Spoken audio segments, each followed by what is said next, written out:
Students, मैं शिवम पांडे, प्रवक्ता Hindi, CB Gupta BSS महाविद्यालय चंद्रावल लखनऊ। इस वीडियो में हम लोग बीए चतुर्थ सेमेस्टर के प्रथम प्रश्न पत्र हिंदी साहित्य का इतिहास के अंतर्गत हिंदी साहित्य के इतिहास का काल विभाजन पढ़ेंगे। स्टूडेंट्स, हिंदी साहित्य के इतिहास के काल विभाजन तो विभिन्न विद्वानों ने अलग अलग अपने अपने मत प्रस्तुत किए हैं, किंतु सर्वमान्य हिंदी साहित्य का जो काल विभाजन है वह आचार्य रामचंद्र शुक्ल का ही माना जाता है। इस वीडियो में हम सर्वप्रथम आचार्य रामचंद्र शुक्ल का काल विभाजन पढ़ेंगे, साथ ही साथ अन्य विद्वान का भी काल विभाजन पढ़ेंगे।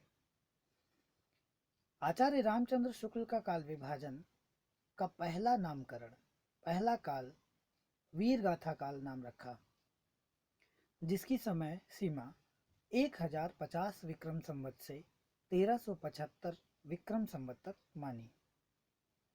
इसके बाद जो नाम दिया दूसरा काल भक्ति काल का नाम दिया। भक्ति काल की समय सीमा 1375 विक्रम संवत से 1700 विक्रम संवत तक माना।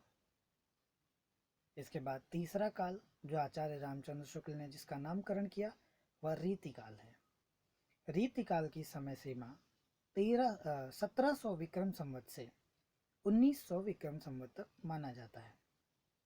और अंतिम काल विभाजन जो आचार्य रामचंद्र शुक्ल ने किया उसे गद्य काल नाम रखा, जिसकी समय सीमा 1900 विक्रम संवत से 1984 विक्रम संवत तक माना जाता है। स्टूडेंट्स, ये बता दें हम आप लोगों को कि आचार्य रामचंद्र शुक्ल ने जो काल विभाजन किया है वो प्रवृत्तियों के आधार पर किया है। अर्थात आचार्य रामचंद्र शुक्ल ने जिस काल में काव्य की अधिक प्रवृत्ति दिखाई दी उस आधार पर उन्होंने नामकरण किया।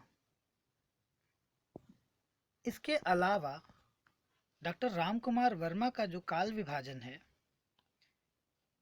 उन्होंने हिंदी साहित्य का पहला काल संधि काल नाम दिया, जिसकी समय सीमा 750 विक्रम संवत से 1000 विक्रम संवत तक माना। दूसरा काल चारण काल है, जिसकी समय सीमा 1000 विक्रम संवत से 1375 विक्रम संवत तक माना। और इसके बाद जो आचार्य रामचंद्र शुक्ल का काल विभाजन है वैसा ही काल विभाजन डॉक्टर रामकुमार वर्मा ने दिया।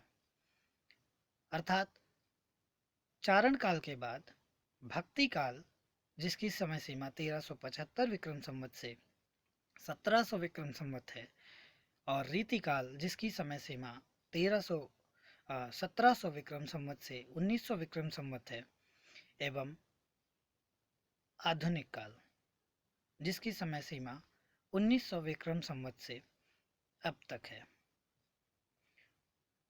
एक ये भी बात आप लोगों को बता देते हैं कि प्रत्येक नामकरण के पीछे विद्वानों के अपने अपने मत हैं।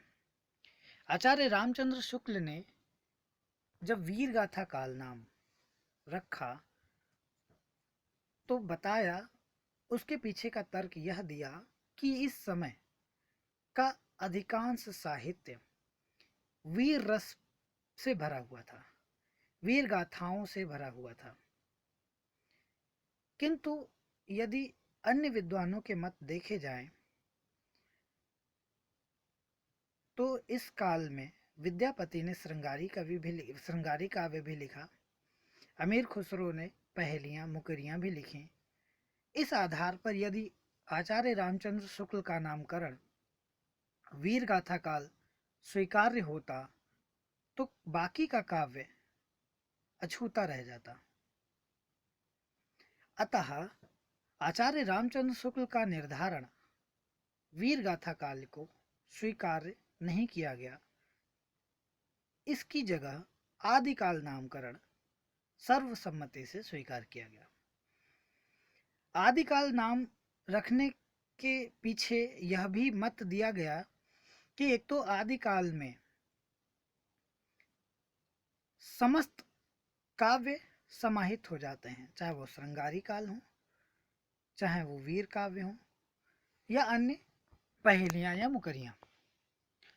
आचार्य रामचंद्र शुक्ल के द्वारा भक्ति काल, रीति काल तथा गद्य काल अन्य नामकरण किया गया, जिसमें भक्ति काल और रीति काल को तो सर्वमान्य रूप से स्वीकार किया गया, किंतु पुनः गद्य काल को लेकर के अलग अलग विद्वानों में मतभेद देखने को मिले। गद्य काल नाम कह देने से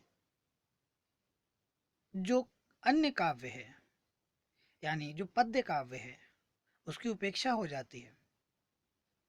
और इस काल का नामकरण करने के पीछे भी तर्क आचार्य रामचंद्र शुक्ल का यही रहा कि इस काल में गद्य की प्रधानता परिलक्षित होती है, किंतु प्रधानता के आधार पर पूरा पूरा नामकरण नहीं किया जा सकता, क्योंकि पद्य साहित्य भी प्रचुरता में लिखा गया और गद्य साहित्य की अधिकता के कारण गद्य काल नामकरण कर देने से पद्य काल उपेक्षणीय हो जाता है। अतः गद्य काल नाम न स्वीकार करके आधुनिक काल नामकरण स्वीकार किया गया, क्योंकि आधुनिक काल कह देने से आधुनिक युग बोध की समस्त विचारधाराएं समाहित हो जाती हैं। साथ ही गद्य और पद्य दोनों प्रकार के काव्य को स्वीकार किया जा सकता है आधुनिक काल नामकरण करने से। अतः इस प्रकार जो सर्वमान्य हिंदी साहित्य का इतिहास है और उसका जो काल विभाजन है, वो आदिकाल, जिसकी समय सीमा जो आचार्य रामचंद्र शुक्ल ने स्वीकार की 1050 विक्रम संवत से 1375 विक्रम संवत, भक्ति काल जिसे पूर्व मध्य काल भी कहा जाता है 1375 विक्रम संवत से 1700 विक्रम संवत तक, रीति काल जिसे उत्तर मध्यकाल के नाम से भी जाना जाता है 1700 विक्रम संवत से 1900 विक्रम संवत तक, तथा आधुनिक काल जिसे आचार्य रामचंद्र शुक्ल जी ने गद्य काल की संज्ञा दी, उसकी समय सीमा 1900 विक्रम संवत से अब तक मानी जाती है। यह सर्वमान्य रूप से सभी विद्वानों ने एक मत से सहमत होकर हिंदी साहित्य के इतिहास का काल विभाजन स्वीकार किया है।